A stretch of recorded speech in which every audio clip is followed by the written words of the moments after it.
Assalamualaikum warahmatullahi wabarakatuh. Perkenalkan, nama saya Muhammad Raihan Ramadhani dengan NPM 2404011011. Di sini saya akan membuat video untuk memenuhi tugas mata kuliah Hukum dan Etika Media Massa. Langsung saja ke materi yang pertama, yaitu pengertian hukum dan etika media massa. Baik, yang pertama yaitu pengertian dan perbedaan antara hukum dan kode etik.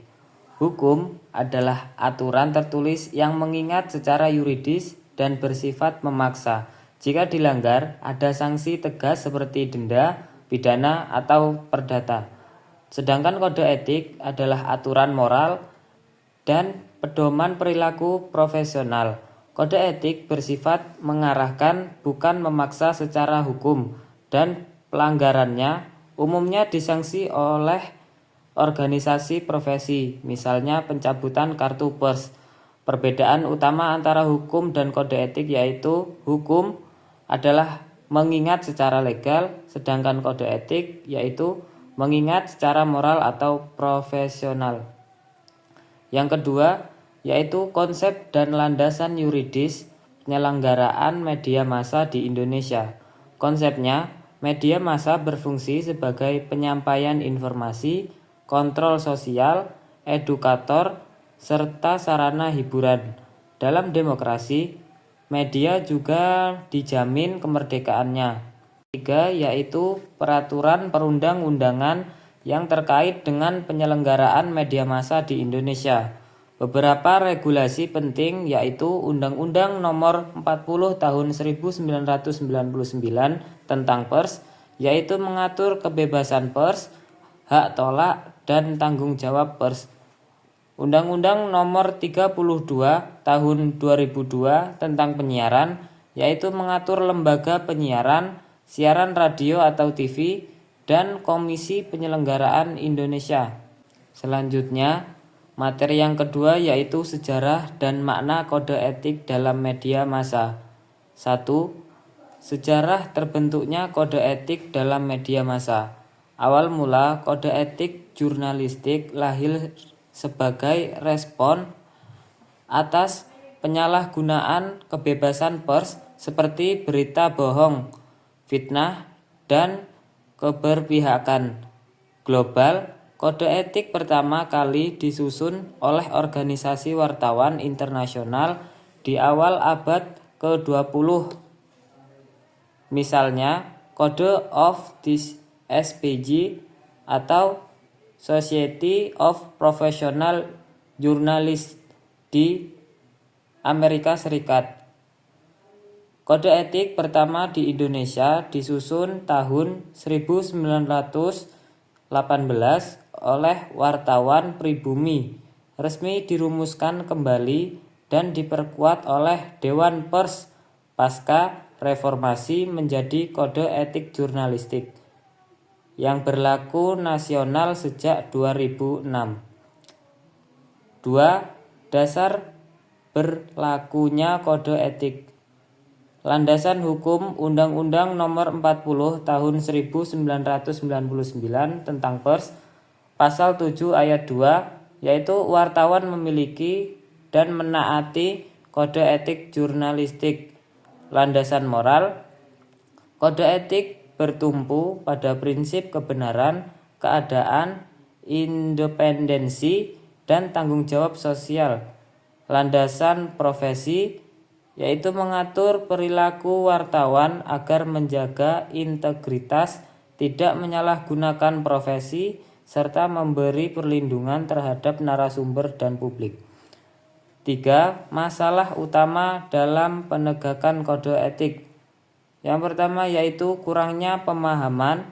Banyak wartawan belum sepenuhnya memiliki isi dan prinsip kode etik. Yang kedua yaitu lemahnya sanksi. Kode etik tidak memiliki sanksi hukum yang tegas, hanya sanksi etik dari Dewan Pers. Yang ketiga, intervensi pihak luar. Tekanan dari pemilik media, politik, atau iklan dapat mengganggu independensi jurnalis. Yang keempat, maraknya media sosial atau citizen.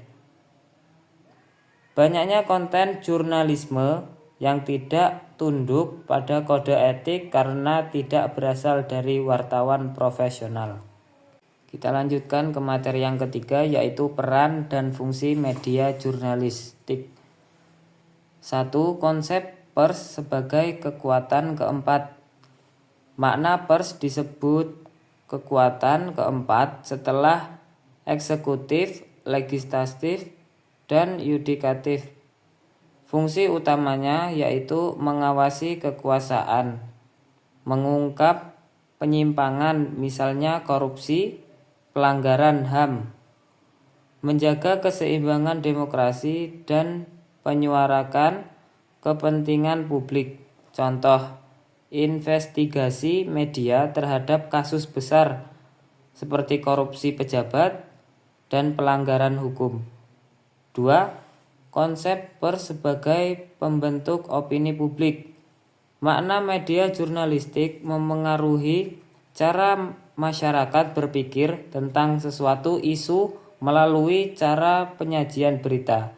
Caranya, yang pertama yaitu framing atau cara membingkai berita, bisa membentuk persepsi publik.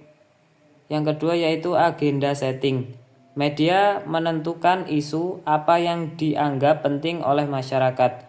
Contoh, berita berulang tentang isu lingkungan dapat mendorong kesadaran dan perubahan sikap publik terhadap gaya hidup ramah lingkungan. 3. Konsep fungsi media jurnalistik. Media jurnalistik memiliki beberapa fungsi utama. Yang pertama, informasi. Penyampaian fakta, data, dan peristiwa kepada masyarakat secara cepat dan akurat. Yang kedua yaitu edukasi. Memberikan pengetahuan, wawasan, dan nilai-nilai kepada publik. Yang ketiga, kontrol sosial. Mengawasi kekuasaan, mengkritisi kebijakan publik. Yang keempat, hiburan, menyajikan konten-konten ringan, human interest, dan kisah inspiratif.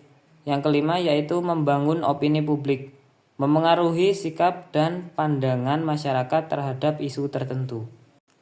Selanjutnya, materi yang keempat yaitu etika pers dan kode etik jurnalistik. 1. Pengertian etika pers dan jurnalistik. Etika pers, aturan moral yang mengatur perilaku media dalam menjalankan fungsinya agar tidak merugikan publik, tetap menghormati hak asasi, dan menjaga integritas informasi. Etika jurnalistik, paduan moral bagi wartawan dalam mencari, menulis, dan menyebarkan berita secara bertanggung jawab, adil, dan jujur. Etika ini mencegah penyalahgunaan kebebasan pers dan menjaga kepercayaan publik terhadap media. 2. Konsep kode etik jurnalistik. Kode etik jurnalistik adalah seperangkat aturan profesi yang disusun oleh komunitas jurnalistik, khususnya Dewan Pers, untuk menjamin akurasi dan kebenaran berita, independensi jurnalis, perlindungan narasumber dan korban. 3. Konsep prinsip jurnalistik. Prinsip jurnalistik adalah nilai dasar yang menjadi fondasi kerja seorang wartawan, yang antara lain yang pertama yaitu kebenaran. Berita harus berdasarkan fakta yang diverifikasi. 2. Independensi. Wartawan harus bebas dari tekanan pihak manapun. Yang ketiga, akurat. Informasi harus tepat, tidak menyesatkan. Yang keempat, berimbang. Memberi ruang bagi semua pihak yang terkait. Yang kelima yaitu tanggung jawab sosial. Isi berita tidak boleh merugikan masyarakat.